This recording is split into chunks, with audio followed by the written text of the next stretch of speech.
Makes an older man cocksure and a younger man secure. Makes an older woman younger and a younger woman hunger. Gin, sing, sing, gin. Sing a little song and swing. Sing a little song, gin, sing. Sing a little song and swing. Hi, I'm Jim Munich. Over the next hour or so, we're going to look for some wild edible plants and useful herbs. Also, we're going to learn how to cook them here in the bush and in the elegance of your own home. So let's get started. You can find many useful plants right here near the water, like cattails. There are two species of cattails common to North America. Co-author Jim Duke points out the major difference is in the wideness of the leaf. Broad-leafed, Typha latifolia, narrow-leafed, Typha angustifolia. Cattails are a versatile foodstuff. The roots, new shoots, and flowering heads are edible. In the spring, simply find the shoots, reach down into the mud, and pull. Peel off the outer leaves, and underneath is the tender tongue of cattail. Sauté this delicate core for 3 to 5 minutes in butter. A bit deeper in the soil is the long root where the cattail was attached. The root core is an excellent source of starch. Eat the starch raw as quick energy food. Or better yet, crush the roots in cold water and leach out the starch. The starch may be added to soups and stews as a thickener. About mid-June, the male flowering head of the cattail, located above the female flower spike, may be stripped into a plastic bag. This high-protein flower extender will keep in your freezer for 8 months. Or use it immediately. Here's a recipe. Add the male parts, the pollen, anthers, and stamens to your favorite pancake mix. About 1 cup of cattail parts to 2 cups of mix. Also try pollen and female parts in cookies, muffins, biscuits, and bread recipes. The young female bloom spike may be cooked like corn on the cob. Boil or steam in lightly salted water. Cook till tender. Butter, excuse my fingers, and eat it hot. Without endorsing herbal medicine, Dr. Duke and I report the chopped roots of cattail have been applied to burns and minor cuts. For more health and herbal tips, read The Herbalist by Joseph Meyer. Okay, back to the bush. Here's watercress. Collect watercress from a clean water source, a highland stream or a free-flowing spring. Watercress, Nasturtium officinale, is a pungent, spicy green, an important ingredient in V8 cocktail juice, and one of the most useful greens known to humankind. In the north, it's available 10 months a year. South of the Mason-Dixon line, it's a year-round food. Scramble chopped watercress with eggs, stuff a pita sandwich, sauté it, or make watercress soup. One favorite of mine is smoked bass stuffed with watercress. After washing the body cavity, stuff the fish with watercress. Season to taste, then bake or smoke the fish. The Wild Palate by Nancy and Walter Hall has several other exciting watercress recipes. Do you know what this is? Often this green slime covers ponds in midsummer. Upon close inspection, the green water cover is a small plant called duckweed from the family Lemnaceae. The root hairs siphon nutrients from the water. Duckweed is edible. Blend it in your favorite soup recipe. The Chinese use Lemnaceae to treat hypothermia.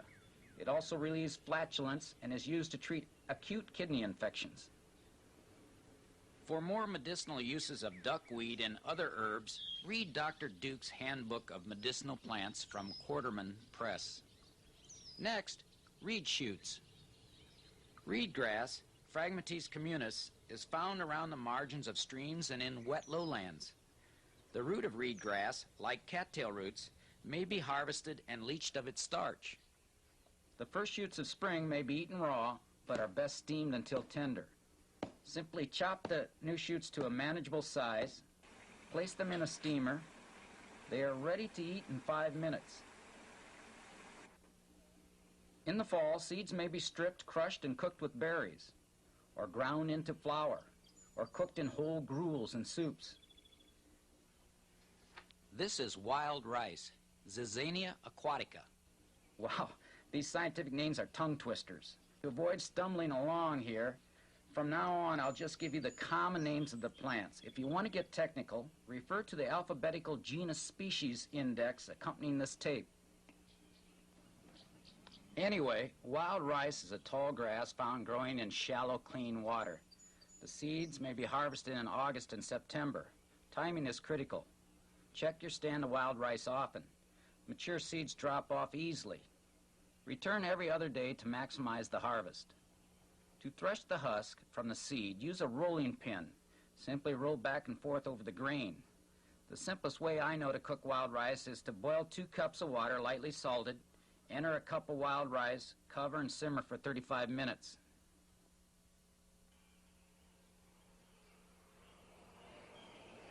The large green plants dominating the waterway here are yellow pond lilies or spatterdock. The rootstock may be cut free and boiled. Although it smells like an apple, it's a bitter pill to swallow, even after 2 or 3 changes of water when cooking. The flower blooms through the summer. The primitive-looking fruit bears what I think is the only edible part of this plant. Inside here are the seeds. The seeds may be dried and ground into flour, or prepare them like popcorn. Place the seeds in a popcorn popper. Cover the machine so the small seeds don't become airborne. The results are usually disappointing. The seeds simply pop open, but they're palatable with salt and butter. The fragrant water lily is edible. Note the plate-like leaves and floating blossoms. Pioneers ate the unfurled leaves and the unopened flower buds. The flower petals may be eaten with salad greens.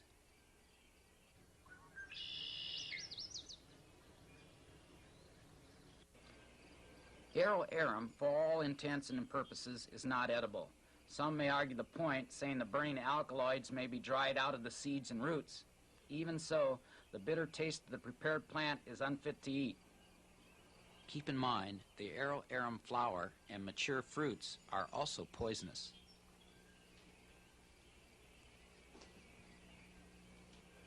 Arrowhead, or wapatu, Sagittaria latifolia, has an edible tuber attached to its root.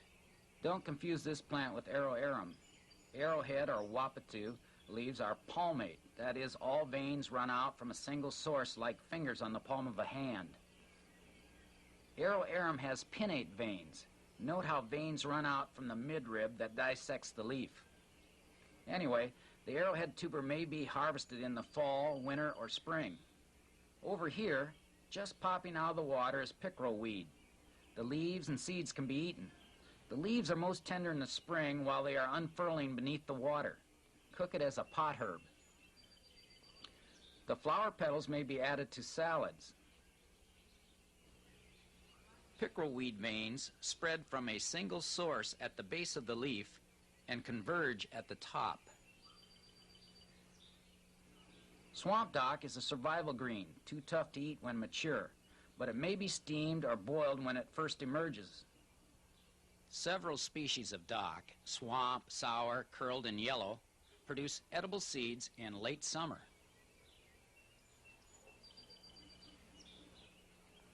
There are several species of wild rose.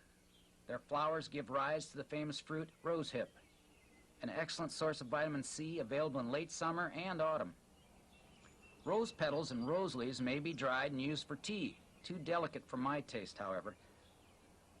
But rose petals are excellent in summer floral salads like this one. American elder thrives along the edges of streams, bogs, and other wetlands. Summer flowers may be batter fried or eaten raw, but be cautious. Learn to distinguish elder flowers from the poisonous water hemlock flowers. Use a field guide and forage with a knowledgeable botanist. Elderberries may be made into jelly or fermented into wine, but my favorite is elderberry apple pie. You need 2 cups of elderberries, a cup of blackberries or a cup of wild grapes with the seeds removed. Mix the berries with 2 cups of cooking apples. Stir in 3 tablespoons of brown sugar or maple syrup, a teaspoon of cinnamon, and a half teaspoon of nutmeg. Pour the contents into a pie shell. I sprinkle a pinch of flour over each layer as a thickener. Cook the pie topless or cover it with a crust. Elderberry pie is a simple recipe that pleases those who aren't always easy to please. Other elderberry dishes and wild fruit dishes may be found in the excellent resource by Nancy Turner and Adam Sezwinski, Edible Wild Fruits and Nuts of Canada. Okay, let's take a break from our nation's waterways and look at some wild berries and some berry delicious desserts. Wild strawberries may be found in meadows and open woods.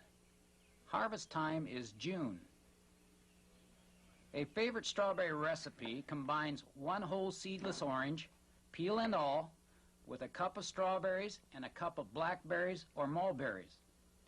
Add an egg, a half cup of vegetable oil, blend the ingredients, then mix a cup and a half of flour with 3/4 cup of sugar, a teaspoon of baking powder, teaspoon of baking soda, and a teaspoon of salt.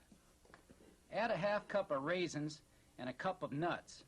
Black walnuts are your best choice. Make large muffins. Bake at 375 degrees for about 20 minutes. Here's all the energy and protein you need to kick off a day. And remember, any of the wild berries I described may be substituted for the strawberries in this recipe. Another common wild fruit of late spring and early summer is the raspberry. Red and black raspberries may be found along the fringes of woods and the margins of fields. Often near your raspberry source are blackberries. There are several species. Blackberries ripen in mid and late summer. Leaves are alternate, compound with 3 to 5 leaflets. Here's a low-calorie, high-nutrition breakfast made with raspberries or blackberries, or both. Mix 2 cups of berries with 2 cups of low-fat, sweetened vanilla yogurt. Add a dash of milk and blend. Here's a wonderful ice cream substitute with only half the sugar and fat. Blueberries are available from early summer through early autumn.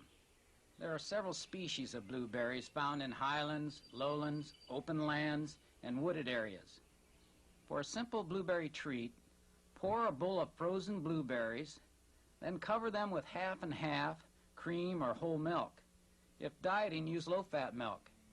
This frozen dessert sets up quickly and is ready to eat, a refreshing, cooling, low-sugar, world-class treat.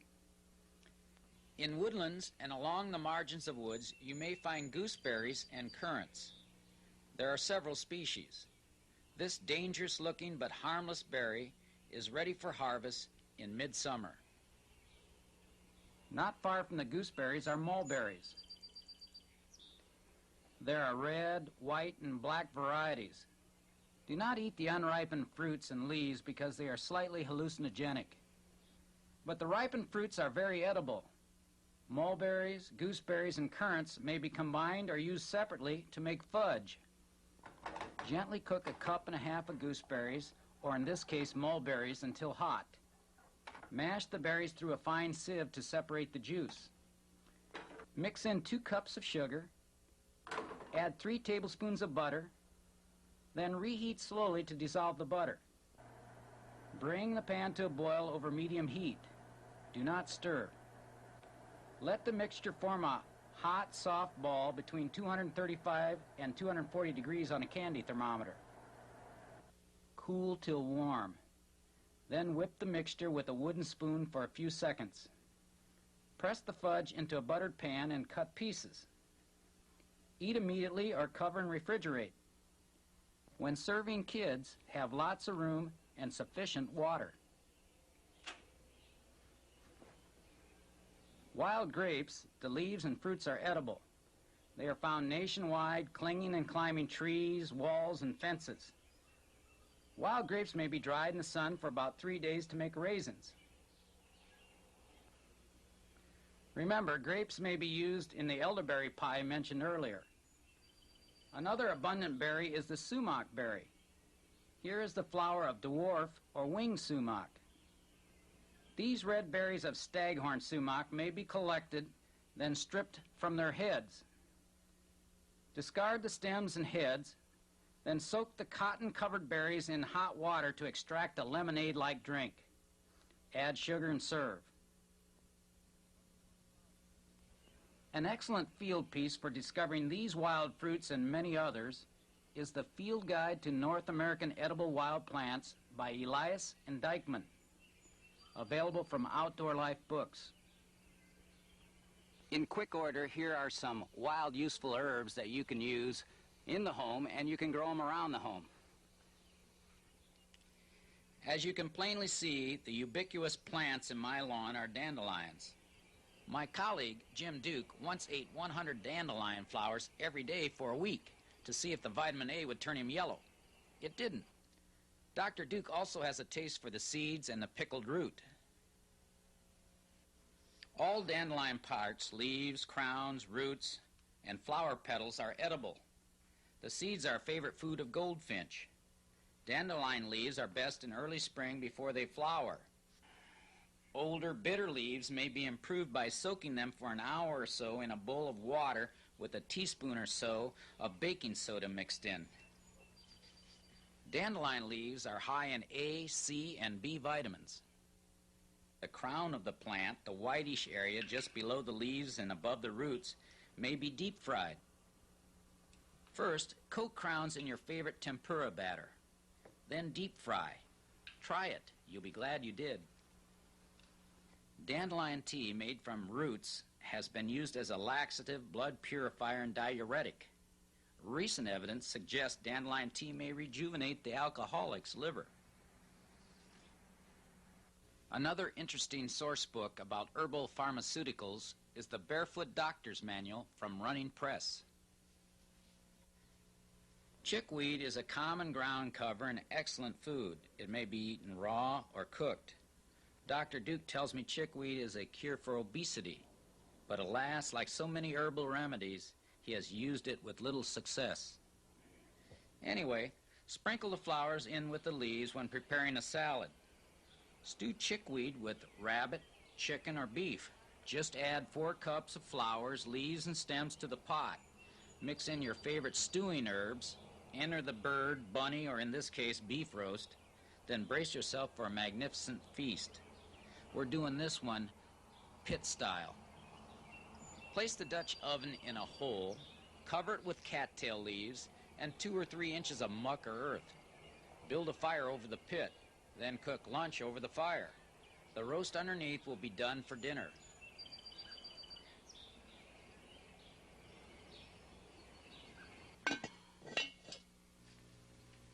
Along the fringes of my lawn in the shady areas are violets, several varieties. Violets are cultivated in France for perfume. This is an incredible edible. Leaves are high in vitamin C and A. I use both the leaves and flowers in salads. Keep in mind, late-season plants without flowers may be confused with inedible greens. Play it safe. Forage this plant only when it's in bloom.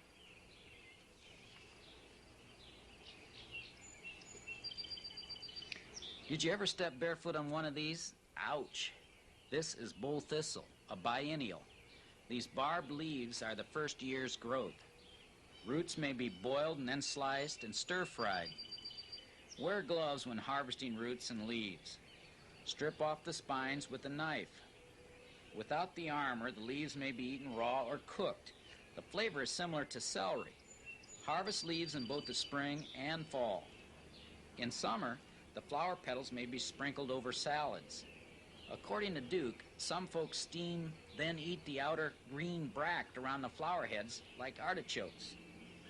The Chinese use thistle teas and decoctions to treat appendicitis, internal bleeding, and inflammations. Plantain is another favorite medicinal of the Chinese.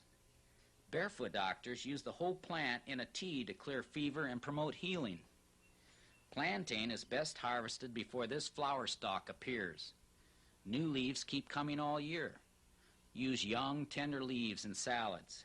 Soak older leaves in dilute salt water for 10 minutes, then steam till tender. The dried seeds may be eaten whole or ground into flour. According to Duke, seeds and their husks may serve as a gentle laxative. Lamb's quarters are found in fields, on waste ground, and in just about everyone's garden. A healthy lamb's quarters plant may climb 3 feet tall. But it's the young, tender leaves and tips that produce the best salad greens. For a nutritious snack, add seeds to your favorite bread or muffin mix.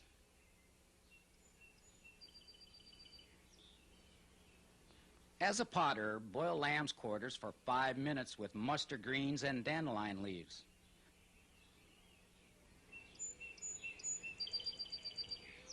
Over here, along the edge of the fence, is gill over the ground, or ground ivy.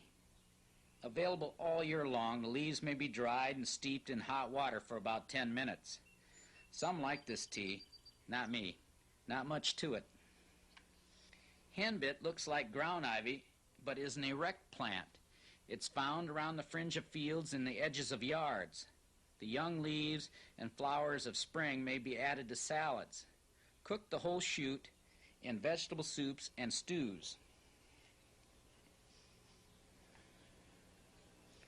Pokeweed, or simply poke, may be found growing on waste ground almost anywhere in the United States. The very young leaves, as they first emerge from the ground, are edible, but only after cooking them in at least 2 changes of water. The root, stems, and berries of this plant are poisonous. Be cautious with this plant. Don't eat poke unless you are foraging with a knowledgeable botanist. I'd like to pause here for a moment and remind you that there are many poisonous plants and poisonous lookalikes. Of course, poison ivy is a common and obvious nuisance. Note the 3 leaves, the climbing vine, and in late summer, these berries. As mentioned a moment ago, most parts of pokeweed are non-edible. Likewise for the water plant Aro arum. Other poisonous plants include iris, Jimson weed or datura, skunk cabbage, bloodroot, horse nettle, water hemlock, jack in the pulpit, mayapple, liverwort, and red osier here. There are many excellent field guides that have poisonous plants and poisonous lookalikes in them. Here are a few I recommend. 100 Poisonous Plants of Maryland by Stephen Hill and Peggy Duke.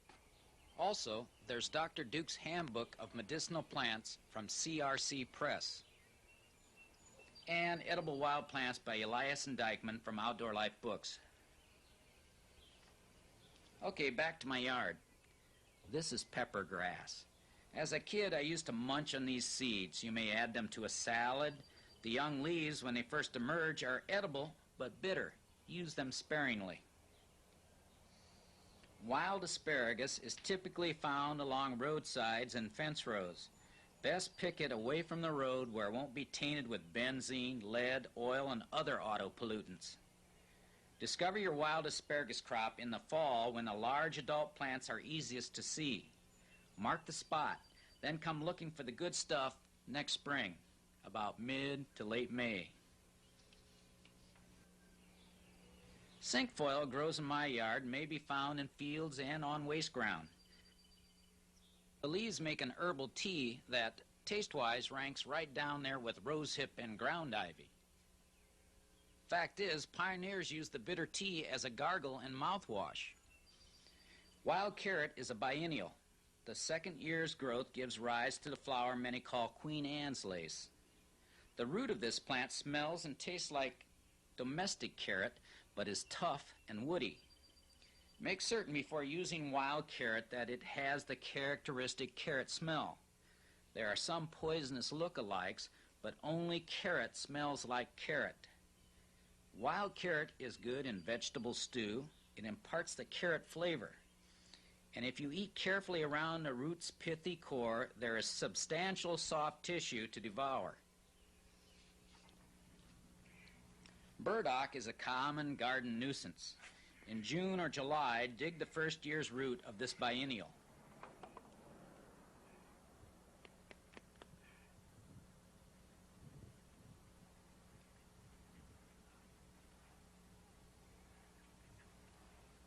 Peel the roots and cut them into thin strips.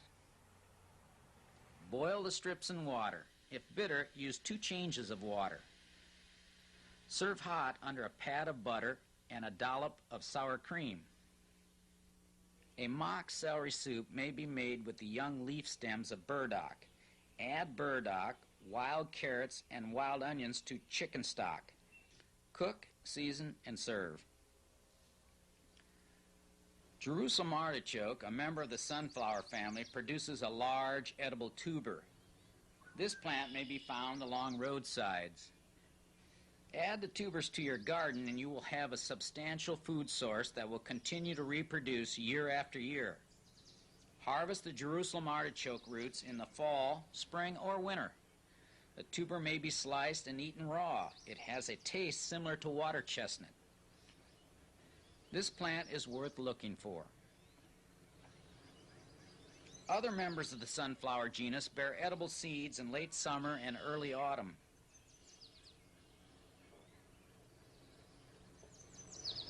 This is chicory, a common resident along the shoulders of rural roads. The young leaves are edible, although bitter.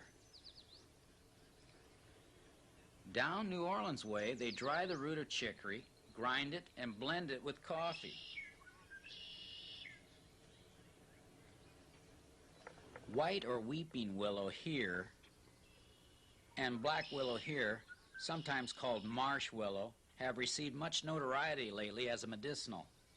According to Dr. Duke, salicin from willow may have a better anti-inflammatory action than aspirin. Willow tea may be made from a sprig, or in this case a bundle of willow sprigs. Drop the willow cuttings into hot water, steep for 1 minute. Here is a relaxing brew that may soothe a backache or take the edge off an aching head. But be careful. Too much salicin may be dangerous. Consult your physician before trying this tea. Stinging nettle is a common resident along roadside, fields, and wooded areas. The fine hairs contain a skin irritant. This chemical is destroyed when the plant is cooked. Stinging nettle is an excellent pot herb. Cook it with wild carrot, wild leeks, and dandelion greens with a little soy sauce. Older plants may be boiled. Throw away the plants and use the nettle stock for soups or refreshing vitamin-rich drink. Don't confuse the hairy stinging cells of nettle with the thorny and poisonous horse nettle, a member of the potato family. Mullein is often seen growing in vacant lots. A close-up look and behold the Velcro of the bush. I use these hairy leaves to rub out the pain of stinging nettle. Native Americans line their moccasins with the warm, woolly leaf. A tea from the leaves and flowers of mullein has been used to treat coughs, colds, and bronchitis. This is wood sorrel. Leaves, flowers, and seeds have a sour taste. Add flowers, seeds, and leaves to salads, or brew them into a beverage. A few words of caution, however. Use this plant sparingly. Excessive consumption may inhibit the absorption of calcium in the body. Sheep sorrel, like wood sorrel, may also inhibit calcium absorption. Wild chives grow in fields or disturbed land. Relocate chives to your yard. it will come up faithfully year after year. The whole plant may be chopped into salads, soups, chili, and stews. Likewise for wild garlic, if you are lucky enough to find this elusive plant. There's some evidence that eating wild onions, wild garlic, or wild chives may reduce blood pressure and lower blood sugar. In summer, you can spot daylilies growing along rural roads. Dig up the bulbs and transplant them to clean soil away from auto pollution. The flowers may be added to a summer salad. Buds may be steamed, boiled, or deep fried. Serve with butter or cheese sauce. Firm root tubers may be harvested all year. Add them raw to salads or cook like a potato. A word of caution: use this plant when in bloom. Early growth closely resembles the poisonous iris plant. But the yellowish tubers of daylilies are distinctive. Common milkweed is sometimes eaten as a vegetable, but the sap contains toxins. Cattle and sheep have died from milkweed poisoning. So Dr. Duke and I discourage experimentation with this plant. Ground cherries are another garden-side nuisance or attraction, depending on your point of view. Sometimes called lantern plant because of this lantern-like husk, ground cherries may be harvested when ripe, usually August or September. Anytime earlier, and they may make you sick. Like other members of the nightshade family, it's probably best to avoid this fruit. Goat's beard looks like a large dandelion. The root is edible, first boiled, then fried. Not that good, not worth the trouble. I always get one or two prickly lettuce plants sprouting up my lawn. A couple hundred years ago, they distilled a very weak opium-like sedative from this plant. It was used as a cough suppressant. The blanched leaves are bitter. They definitely won't impress dinner guests. Red clover here has rose purple flower petals that may be eaten raw in salads or batter fried. Skilled herbalists have used this plant to treat cuts, burns, and skin problems such as psoriasis. Spiderwort, like red clover, is common along roadsides. The young shoots and leaves may be eaten, but are very mucilaginous, or as my daughter puts it, they're slimy. The flowers may be added to summer salads. They are pungent, strong-tasting, however.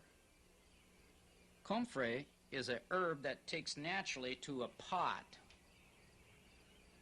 Found on low ground and moist places, the tender young leaves may be cooked like kale or spinach. Keep in mind the comfrey leaves contain traces, perhaps insignificant, of a carcinogen, but by all means do not eat the roots. Let's close this section with a member of the mint family, peppermint. Peppermint, like spearmint, may be found along the margins of marshy lowlands, streams, and lakes. It has a square stem, like most members of the mint family, with opposite leaves that are sharply serrated. Identify the plant by crushing the leaves and stem. Note the strong aromatic odor of mint. The leaves may be used to flavor cold drinks and hot teas.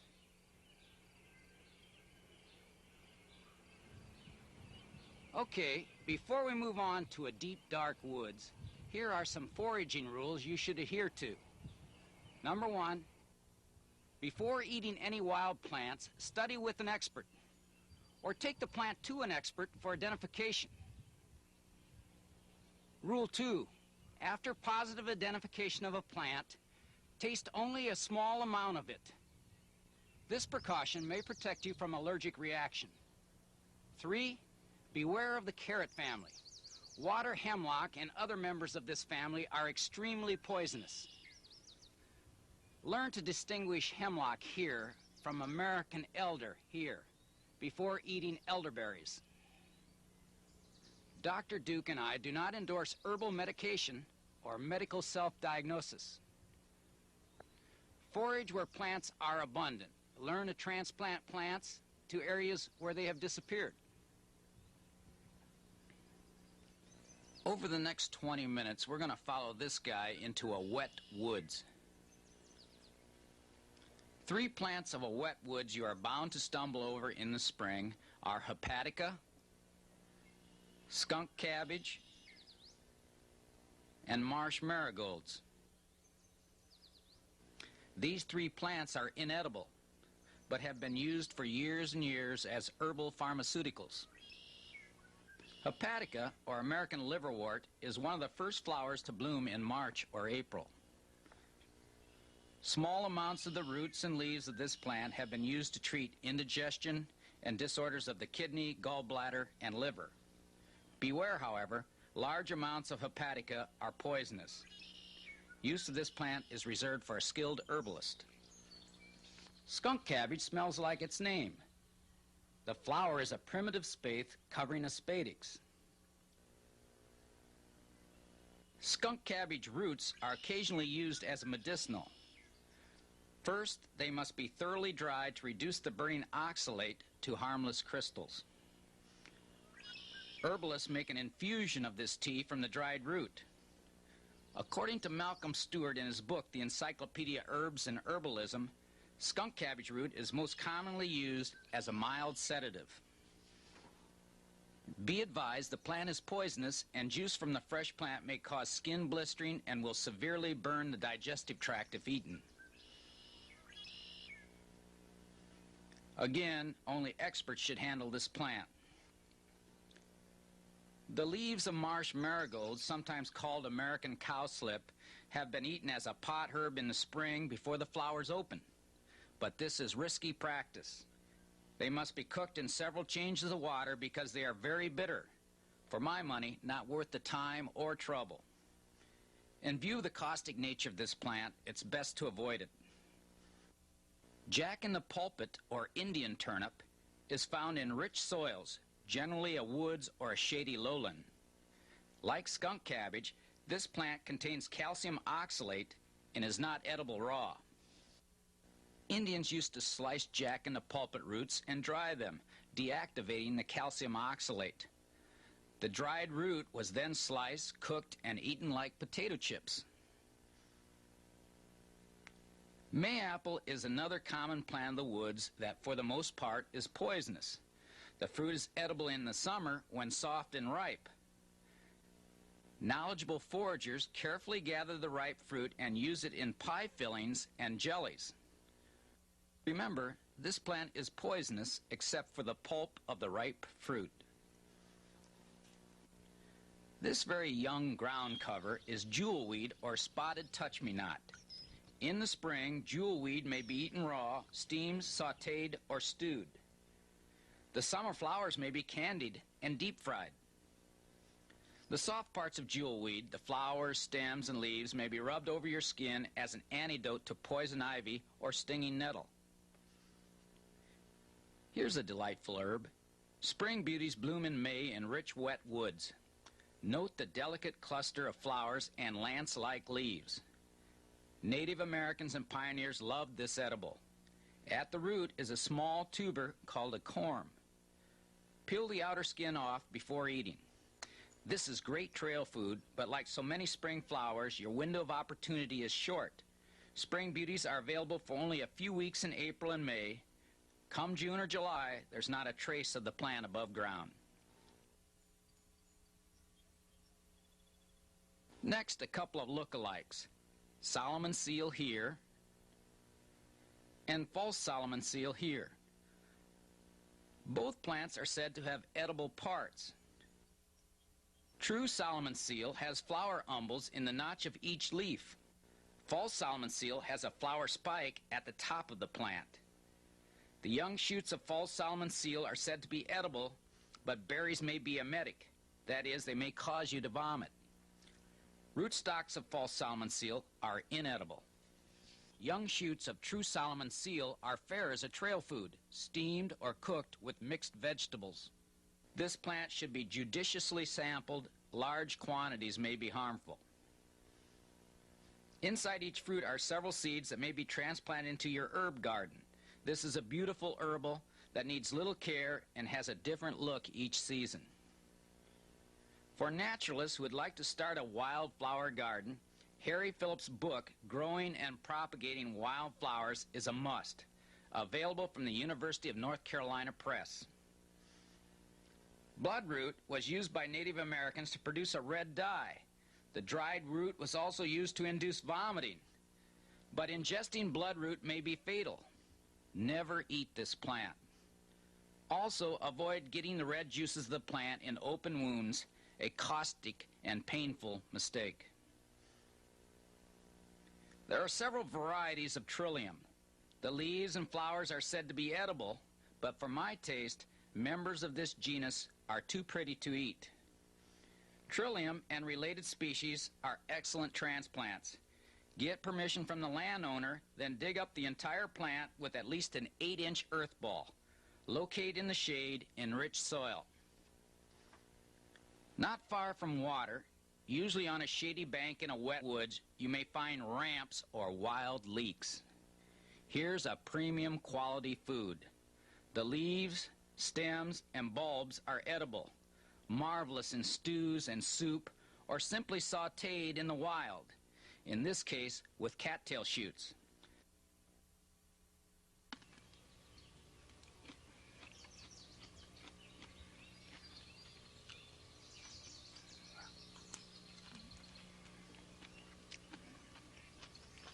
Good. Fiddleheads are the unfurled leaves of ferns. They may be eaten raw or steamed. I prefer them sautéed or deep-fried. A word of caution, however. Some ferns, such as bracken fern, may cause stomach cancer. Fiddleheads may also lead to thiamine problems. Best avoid these plants. This is wild ginger. In May, the primitive flower emerges. The root may be crushed and added to salad dressings. When dried and grated, it is an adequate substitute for oriental ginger. For the daring gourmet, try boiling the root until tender, then simmer in maple syrup for an unusual candy treat. Over here is wild anise, commonly called sweet cecily. Note how sweet cecily is similar in appearance to water hemlock. Get expert identification before using this plant. The root of this plant has a sweet anise odor. Use the root to spice up cooked greens. I've heard the leaves are occasionally eaten by diabetics as a sugar substitute. Partridge berry is a tiny creeper found at the base of trees in wet woods of the northern and central U.S. and Canada. The bland berry ripens to bright red in late summer. It's a tasteless trail food with little or no bulk, a hard-time survival berry, but available all winter long. In the spring, you can find rue anemone on high and dry wooded areas. At the base of the spring bloomer is a spicy root tuber. I have used this tuber in soups and munched it on the trail.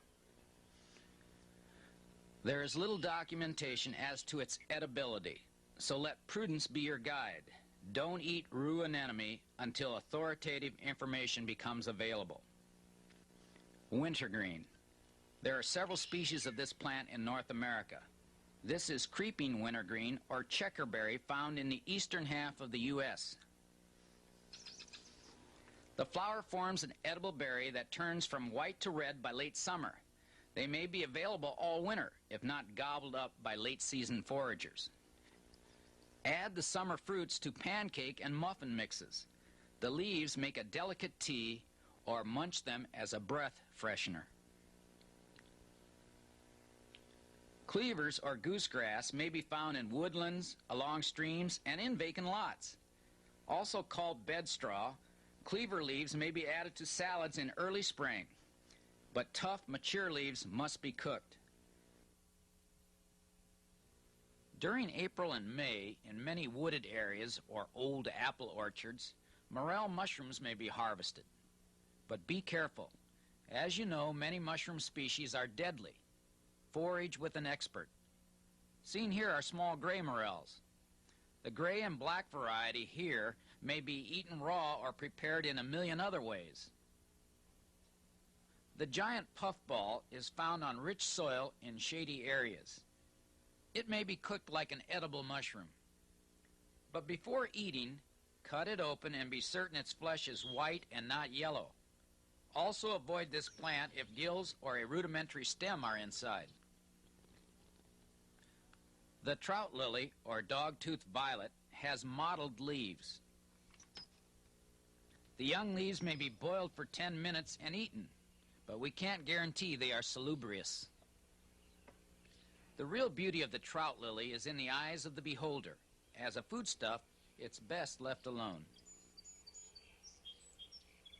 Wild oats look similar to a trout lily.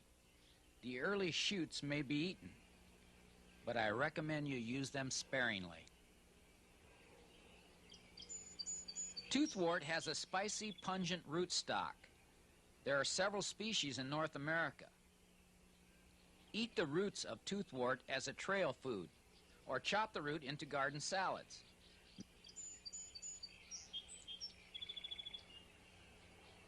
Springcress is a slender, erect plant with white flowers found in woods and open areas in early spring. Use the young leaves and flowers in salads. The rootstock may be grated, a spicy horseradish substitute. American ginseng is a prized medicinal. Saponins, the active ingredients of ginseng root, have perplexing properties. Some saponins raise blood pressure, others lower it. Some raise blood sugar, some lower it. Obviously, more research is needed. Evening primrose is found on wasteland bordering wooded areas. The flowers, roots, and seeds are edible. Plant parts contain gamma-linolenic acid, or GLA. Some folks claim GLA may cure or prevent acne, alcoholism, obesity, and schizophrenia. I don't know about that, but evening primrose flowers taste great and are less filling. Dip flowers in egg whites. Roll them in sugar, then deep fry. Hey, we must be near the end of the tape. This old groundnut is about to winter over. The plant is a climbing vine, a legume that grows in thickets and wet places. The tuber is 15% protein. Be certain to look up groundnut in your field guide. Note, the seeds may be prepared like lentils. As we leave the woods, it appears at this late date we failed to see the trees for the forest. Here's the rub. It's going to take a whole nother tape to show you the trees, shrubs, fruits, berries, and nuts that come free from the woods. There's sassafras with its aromatic root, the stuff great tea is made from. And there's pawpaw. It produces a substantial, delicious fruit. The woods also harbors cherry trees, barberries, wild apples, and many, many more delicious fruits and nuts. If you'd like to know more about our new video identifying trees, shrubs, fruits, berries, and nuts, send a self-addressed stamped envelope to the address at the end of this tape. Okay, let's take a break. Your head must be reeling. So let's have a pop quiz. I'm serious. While you listen to a number from Jim Duke's herb album, several species of plants are going to appear on the screen. See how many of them you can identify. The correct answers will appear at the end of the test.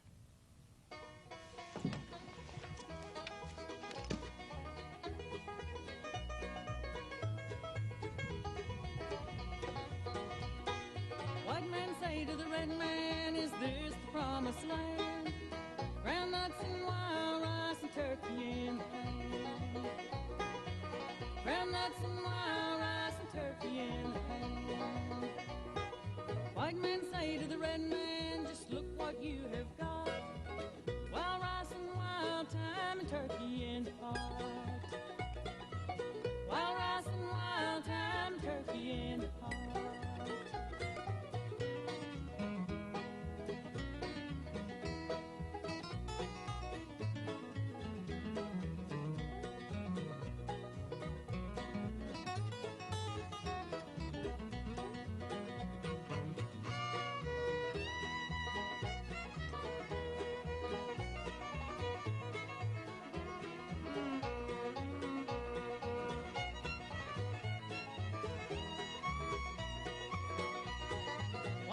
say to the red man, I think I envy you.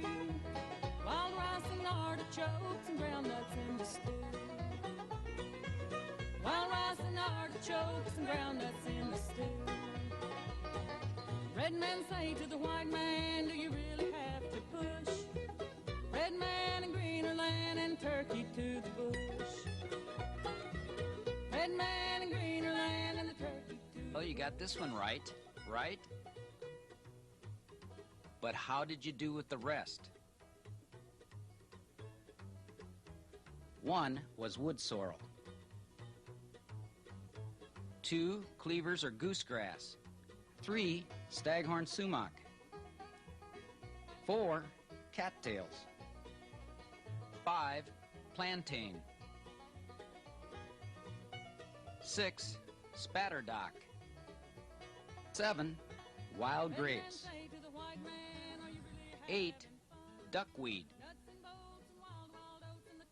9, evening primrose. 10, asparagus. Okay. Well, it's time to put a wrap on this package. Jim Duke and I have enjoyed bringing you a page or two from the Useful Plant story. In our next video, Dr. Duke, your host, will introduce you to Father Nature's Pharmacy, a video catalog of some of the many proven herbal pharmaceuticals. So until then, keep your head down, your boots dry, and your mind open.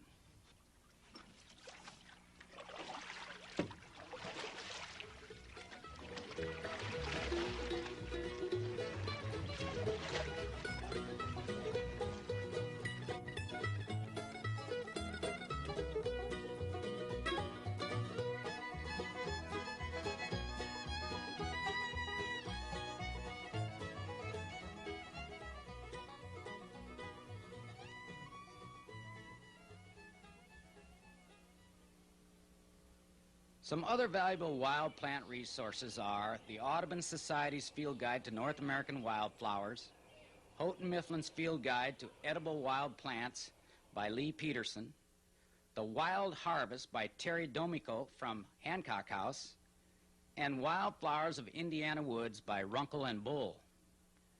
Herb seeds and wild plant parts may be purchased from the Indiana Botanic Gardens in Hammond, Indiana, Paradise Farms, Summerlin, California, Putney Nursery in Putney, Vermont, and Van Borgendine's Babylon, New York.